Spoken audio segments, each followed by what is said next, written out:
Hello, hello, hello, hello everyone. So this is mhm. Yan po ang ating gagawin ngayon, mag-aabono. Tingnan nyo nga guys, ang laya-laya yung mga puno, ang tubo dahil yan sa so long,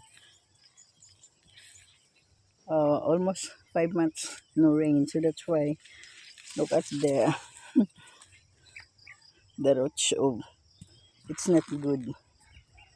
So now we're going to put fertilizer so that the sugar cane can recover.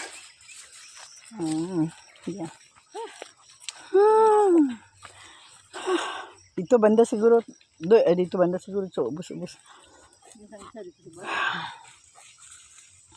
Para dito may umpisa sa ubos. Pwede mo gapon diri oh.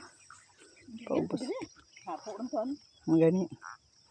Okay, so yan. This is sugar cane plantation. This is the sugar cane plantation. Ano na? Okay, thanks for watching.